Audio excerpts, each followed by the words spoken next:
isin dhaqqabadhe alhamdulillah na jala hin baane ustaad Sheekh Qaasim akkam jirtan nagaa qabdanii. Nagaa akkamii Ummu Zubayr fayyaa naaf qabdaa? Alhamdulillah walillahi alhamdu baga jiraattanii. Ayyee Yaa ustaadha wallahi wanti isin asirra nu dabarsitan kun wanti hundi waan nu gammachiisu jazaa keessanis rabbiin jannatul firdawsiin isinii haa deebisu inshaallah isin hunda keessanii olomaa'ota keenya kan asirra dhaabbattanii ganamaa fi galgala wallahi gorsaanis ta'ee barumsaanis ta'ee nutti boottanii jaahilummaa irraa nu deebisaartan kana rabbiin jannatul firdawsiin isin haa waffaqu. Dhaamsuma takkaan isinii dhaammadha yaa ustaaza keenya wallahi guyyuu yoo seenuu osomaa dubbachuuf ta'u xiqqoo ustaazota wajji waan jirtaniif qaanfadheetumaan hin baha. Mee yaa ustaaza keenya yeroo takka dubartii ol bayanii kun oliivii kana gubbatti nurratti lafa dhiitanii dubartii haasofni isaanii fokkataa dubartii dalagaan isaanii fokkataa wallahi dubartii sababa isaaniitiin yaani dubartiin islaamaa arrabsamutti jirtu. TikTokin kun wallahi yaa ustaadana hedduu tokko wallahi qaanfanni jechuudha. Dubartiin islaamaa sababa dubartii takkaa lamaatiin tan ilmi ofii qaddamtus xiqqaachuutti jirti. Akkasuma tan mana ofii keessatti kabajaa qabdus xiqqaachuutti jirti. Mee yoo rabbiin isinii laaffiseetiniin jedhe dubartii islaamaa tana ta maqaa islaamaa baattee keessi isaanii duwwaa sammuun isaanii duwwaa tan ol bayanii as gubbatti gaamii taphataatiin ilma namaa abbaa ilmaanii ol baasanii qullaa dhaabanii abbaa ilmaanii duqeetii dibachiisaa abbaa ilmaanii ati shaaworii seenii jedhaatiin fuuldura uummata kanaafutti wallahi yoo isaan ol baasan hedduu tokko keessa kennan dhukkubsachuutti jira. Sababa isaaniitiin waa hedduun arrabsamutti jirra. Sababa isaaniitiin hijaabaan arrabsamutti jirra. Yoo namni tokko rabbi si haa qajeelchu yaa obboleettii islaamaa rabbiif jedhi qajeeli qabrii si eeggatti namni jedhu wanni isaan nama arrabsanii waan biraati. Yaa olomaa keenya yaa barsiisaa keenya muxawwaa keenya yaani maqaa muxawwaa tuquu jiran maqaa ustaadaa tuquu jiran maqaa ilmii tuquu jiran maqaa qur'aanaa tuquu jiran. Yaa ustaadha wallahi rabbumaa jedhaati yoo rabbiin isinii laaffiseetiin jedhe ummata jaahila kana kallatti madandeettanii khusuusan dubartii ol bahanii arrabni isaanii qaanii hin qabne dhiirarraa hin qaanfatanii dubartirraa hin qaanfatan waan haasayan irraa hin qaanfatanii ani wallahi wanti tiktoka kana seenuuf tiktoka kanallee ustaadha hedduun fayyadamu akka isin beektan hedduun an oolu garee zuumiiti. TikTok kana gaafa arafaa ijoollee isliminnaa gara amantii kiristaanaa irraa isliminatti deebi'anii ijoollee gara amantaa keenyatti deebi'an laalee hedduu qalbiin kiyya tabshiishana taatee TikTok kana kan banadhe kallattiisanii. Garuu hanga baradhettis wanti an jala deemu olomaa'otii jala deemu wantoota adda addaa waan yookaan wallaala kiyyarraa waan irraa hubadhu tokko jala deemeetiin dhaggeeffadha. Sagantaa barnoota kiyya xumuradhee fi sagantaa hojii mana arabaa xumuradheetti seena. Guyyaa kana guutuu ganamarraa hin seenne amma seenuu kiyya. Eeganaafu gizee seenu kanatti yoo liivirra akkuma amma deemee isin bira dhufe kana liivirra deemu wantoota gurri namaa jibba. Ilma islaamaatii miti wanti yahudaa hin dhageenye wanni dubartiin teenna haasayan. Ustaaza keenya yoo rabbi isinii laaffise dubartii tiktoka kanarratti lafa dhiitan kan yoo isinii dandahan nama isaan beekan itti dhiyeessaati keessaan ufitti yaamaati ijoollee kana gorsa dubartiin mi'a manaatii manatti haa dechaatu ijoolleen tun.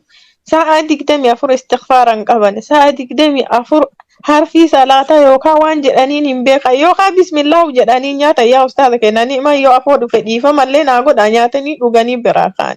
Isaan hojiin isaanii waan biraati. Mee ijoollee kana wallahi yoo rabbiin isinii laaffise mee ijoollee kana gorsa. Yaa ulamaayotii keenya ijoollee kana gorsa. Ijoolleen kunniin musiibaan nutti deemaa jiran ijoollee kana gorsa. Namni keessaan yoo isaanitti barreessu namni isaan argachuu hin danda'u kallattii tiktoka kanaatiin. Hojiin isaanii hojii sirrii waan hin taaneef manni isaanii guutuun cufaadha.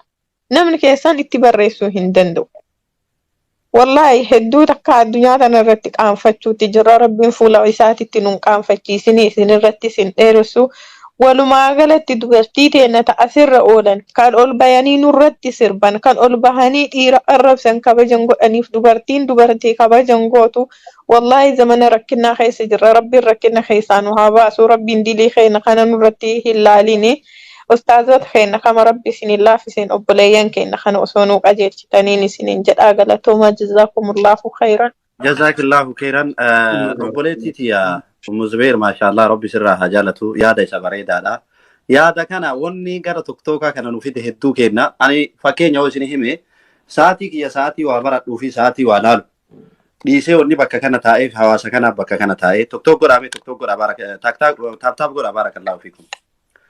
Sa'aatii kitaaba tokkocha fuudhee ofirraa laalu maaliif jennaani as-sa'atu kas-sayfi wa illam yaqtaa fakta. Sa'aatiin akka sayfiiti oggoo ati murre si murti. Akka sa'aatiin na murre wanni bakka kana sa'aatii kiyya kawaa silaa qo'a. Akkanumatti darsii ganamaa Sheek Muhammad Waadoo biratti seenaa irra fu'an. Akkuma amma isin waliin taa'e kanatti darsii seena. Samoona kana barnootatu xiqqoo isii cufaadha malee akkuma akkana bule kanatti achiillee ka'ee barnoota dhaqa. Achi deebee sa'aatii kam raba? Jidduu zuhuriitii fi asraatiin rifni kiyya. Taayimii kana qofa qaba. Maaliif jennaani ni yaadattanii isin beeytanii hedduun keessan garee zuumii imoo keessaa garee firalloo jaarsaaf jaartii garee akkasii jedhanii kan dubbatamaa ture. Wanna sammuluu isaa keessa deemnee wanta san waalaikum salaam keessaa qulqulleessinee garan as baane. Erga garanallee rabbi nu fideetiitiin jedhe alhamdulillahi rabbil aalamiin. Bakka kana bakka hedduutti har'aan tana taaptaan godhaa ijoollee baarakallahu fiikum. Bakka kana bakka hedduutti har'aan tana daa'iin akkasuma barnoonni diinii akkasuma daawaan kennamaa jira har'aan tana qaraatiin quraanaa kennamaa jira har'aan tana. Ilaa obboleeyyan kiyya teepha goge tokko wayita teephni tokko raasatti goge gizee tokkochaan hin jiiftu abadan gizee tokkochaan hin jiiftu suutaani jiifta suutaan jiiftee latti gootee erga sanii duwidee bareechiftee gogaa irra ciisan godhachuu dandeetta. Nama tokko gizee tokkochaan ittuma dhiibdeetuma dhidhiibanii tulluu hin jissanii bar suutaan qotanii jissanii suutaan ilma namaa kanatti dhiyaattee akkuma rabbiin nabiyyanaa Muusaan alayhi salaam ud'u ilaa sabiili rabbika bil hikmati wal maw'izati hasanaa jedhe. Kayaamnuun tartiiba gaariidhaan itti dandhee suutaan keessaan dubbisuudhaan ijoollee keessaan ijoollee hedduu amma ijoollee asirratti akkas hojjetan kana keessaan itti bilbilee kan dubbiseeru hedduutu jiran. Kan qaanii naa seenanii waadaa naa seenanii illee hedduutu jiran. Rabbi isaan haa kabaju haa kabajaman isaani. Namni keenya kun aslima isaa nama hin dhibu beeytanii. Uumamuma isaarra nama hin dhibu. Nama itti dhaqee waa isaan jedhu kanatu isa barbaachisa. Nama itti dhaqee waa isatti himu kana isa barbaachisa malee uumamarra namni keenya nama hin dhibu. Alhamdulillah. Garee akkasii hedduu dhaqee ijoollee tokko ofirraa gubdee hadhaan tana zuumii keessa seentee asirratti bar fasaadaan nambar waanii hadhaan tana zuumii keessa seentee quraana qara'aartutu jira hedduun isaanii jechaadha. Nama keenya gizima takkattiin itti hidhattee azaabni akkanaa jaannanni akkanaa lakkii intala azaabaati ati gurbaa azaabaati akkasii miti suuta itti himan mee akkasitti inshaallah rabbi irraa taate suutaan itti deemutti jirra.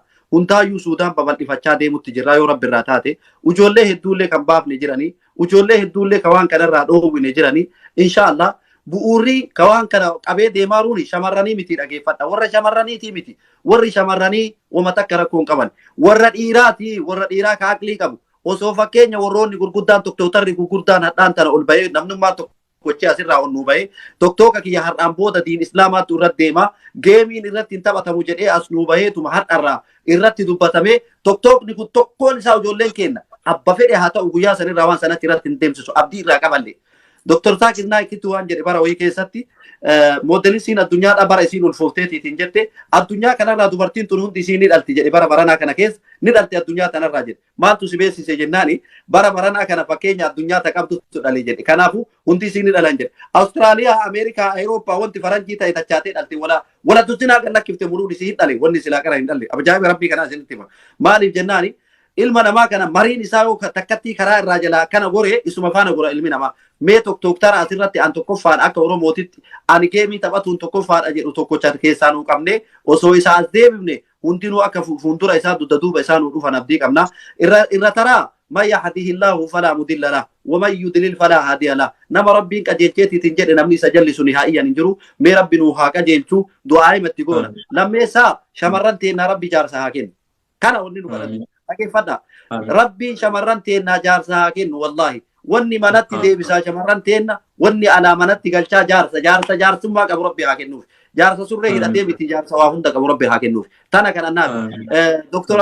Ahmad Bosona Baaneettu maal jedhe beektanii taasirratti dadhamu ajaa'iba rabbii isinitti himaa ani seenaa kaayee ta'a 2016 keessa tokkoffaa maal dadhabne shamarran teennatu qullaa feesbuuka qullaa walii erguu suuraa qullaa walii erguudhaan baay'ate shamarran teenna ol buusanii qullaa feesbuuka irratti maxxansuudhaan wallaahi saalfanne hamma dhaltuu hin dhallu yaa rabbi ilmoo intalaa rabbi nuun kennin jennu dirasii keenya 2016 irraa haga 18 irraa kaafnee haga 19 keessa shamarran tol bahee liivii waraabuun gadi dhaabbate. Mee tiktok taptaap godha baarakallahu fiikum obboleeyyan kiyya taptaap godha.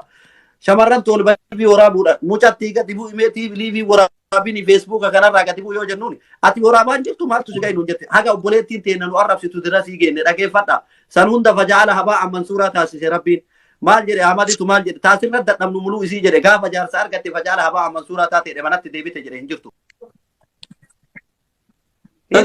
Mucattii gadi bu'ee asirran taa'in yoo nu jennuun maal abbaa kan keetiiti situ na dhoogan hun jettee nu arrabsiti. Isiisan illee rabbiin gaafa kaan fuudhee galche.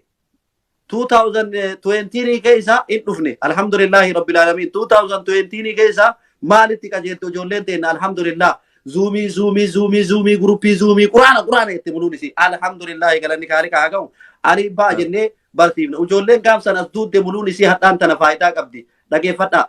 Ijoolleen gaafsan qura'aana rabbii aliif nu waliin jette ana nama 17 moo 18 na bira dhufe gaafsan haadha nama 100 alhamdulillahi rabbil alamin dhageeffadha achirraa kaaftee ijoolleen teenya ilaa hadhaa tagaafsan rabbiin haxirii ufiititti ol naqate toobaa teebitaa tuubuu ilallahi toobatan nasuha asaa rabbukum an yukaffira ankum isa rabbii ufii gaafattee ol duudde haga dhaallee keessa jirti isaanan tanallee rabbiin inshaallah jaarsa saalihaa itti nuu qabee yookiin hatri ufii keessatti rabbiin akka ufii barbaadeen akka itti deeffatu rabbitu beeka hatri ufiitti rabbiin haa deebisu ni barbaanna ijoollee akkana ijoollee bakka kanatti taafii tana ni barbaanna diin keessatti illee akkanumatti tattaafii nu godhan gaafa rabbiin nu deebisa inshallah mucattii bar ijoollee dhageeffadha mucattii feesbuuka kana gubbatti maqaa isiitiin saalfanne taadha rabbiin qura'aana kattamsiisee hadiisa ofaartu rabbiin kiyya ani qubatti qaba taadhaan tana qura'aana kattamtee hadiisa irraa sunannan ofaartu jira tabar feesbuuka kana gubbatti yaa rabbi abbammaan isii jiraa jenne yaa rabbi haatummaan isii haadha akkamiiti ta intala tana dhaltee gadi baafte ta akkamiiti jenne haadha daa'waa irraa ol baatee inna alhamdulillahi nahmaduhu wa nasta'iinuhu nambar waanii taatee ta daa'waa godhaa jirtu isiidha rabbi sadarkaa isitti haa dabalu kana wanni jedhuufi ijoollee keenya qeequu isaan cimmuu isaan akkana jechuun qofa osoo hin taane itti haa dhiyaannu rijaalan wa nisaa'an haga humna dandeenyuuti qawlan layyinan jecha gaariidhaan itti dhiyaannee akhlaaqa gaariidhaan obboleessa gaarii taanee fi takkaan isii asirratti ol baatee ta'amma jechootaa fi gochoota garaagaraa dabarsitu sun jaalatteetii miti obboleeyyan kiyya rakkoo wayii isii mudateeti nama haala itti baafattu dhabdee bakka itti gammaddu dhabdee ka nyaattuu fi ka dhuddu akkaataa itti nyaattuu fi itti dhuddu dhabdee wanti hedduun isii cinqee bakka kanatti ol baatee hara baafatti kanaayyuu haa ta'u inshaallah yoo rabbi irraa taate tarbiyaadhaan itti dhiyaannee suutaan itti dhiyaannee ijoollee kana gorsa kenninee obboleessa gaarii taanee fi nama isaan hammatu nu barbaachisa gorsa isaan barbaachisa du'aayi gaarii isaan barbaachisa ila obboleeyyan kiyya hedduun isiin dalagatti biyyatti ergatti wanni isiin ergattu sun biyya barakaa qabdi namni waa irra isii buusaaru jira kana laaluu qabna heerumtee jaarsi irra fuudhe kanaan gubatte abbaa mallaqa abbaatti ergattee abbaan nyaate kanaan gubatte kana keessatti hara baafachuudhaaf namtichaan haraqee dhugu tokko bar jaalatee haraqeen itti toltee haraqee akkasitti isa gubdu san hin dhugu bar isaa wusti iraa sun lama tabbaqnu achi keessatti uf dhostuudhaaf dhuga malee jaalatee haraqee akkasi macuree isaa gadi gubdu san hin dhugu dhageeffadhaa obboleeyyantii ijoolleen teennallee jaalatteetii miti kam akka kanatti waan argite daladhu jaalatteetii miti yeroo saniif kolfa san keessa tapha san keessatti iraa sun lama tabbaqnu achi keessatti uf dhostuudhaaf malee jaalataniitii miti rabbiin fatraa ofii isaanii rabbi hafidu gammachuu rabbiin raayii dhufti malee wallahi namarraa namaa hin dhuftu rabbi isaanii hafidu hedduu ani sabni wanni saba kiyyaa kun baay'ee naquuqa hedduu takkan isaanii cinqama wallahi jaarsa gaarii rabbi haa kennuufi jaarsa qofaa miti waa hedduutu jira obboleeyyan kiyya jaarsa ta'e surree hidhatee deemeefi miti ijoollee teenya tana bakka jirru obboleeyyan haa taanuufi itti haa dhiyaannu itti dhiyaannee haa gorsinu bira haa dhaabbannu akka kanatti dhageeffadha ijoollee ammoo baxraana taatee akkanatti waan haasoftu waan dubbattu tanatu yoo waa'ee masjiida rabbi itti dubbanne miileenaan gad nu jissa yoo rakkataa kennaaf itti dubbanne kumaatamaan gad jissa ijoollee matanaa bar dhageeffadha isaan nyaataa isaanitti wanna jechuun hin barbaachisu quba ittiin qabnu mee haalaallu haa gingilchu dhugaana dogongora keessa jirti dogongora isii kana hoo akkami keessaa baafna akkamitti itti dhiyaannee dogongora kana dogongora ta'uu akkamitti itti himna karaa kamiin itti himna laaluu nu barbaachisa obboleeyyan kiyya isinii galtee akkanatti deemuu nu barbaachisa inshallah rabbi yaada muraada keenya nu haa guutu ijoollee teenya rabbiin uf nu haa beeksisu rabbiin imaana isaanii haa kennu imaana haqiiqaa rabbiin isaanii haa kennu rabbiin irra qajeelumti wallahi namarraa miti rabbiin raayyu obboleeyyan kiyya taanii rabbiin isaanii haa qajeelchu wallahi dhageeffadha bar intala gaafa isiin dhukkubsattee ijoolleen gaariin dhiibdeen gaafa rabbiin fayyaa isii kennee fayyitee biyya biraatitti qananiitee gammadde waan san hunda dagattee rabbiin argisiisee jira waan san hunda dagattee baxaraantee abbaa isii tola uure sanuu isii arrabsitee isii xiqqeessite arginee jirra kana كان إيسا بولي جنكية كل بني آدم كتاو كير الكتائين التوابين شفتي المناماني دوغونغورا الرجالة دوغونغورا هذا نما في سنبيكي رادبي وجولتي وجولتي دوغونغورا بيكي رادبي ربي نوها تايسو ربي نوها كجيلتو ربي كجيلو ما في ربي نوها كنو في متن كما بدا أسمتن كما بدا جزاكم الله خيرا وبالله التوفيق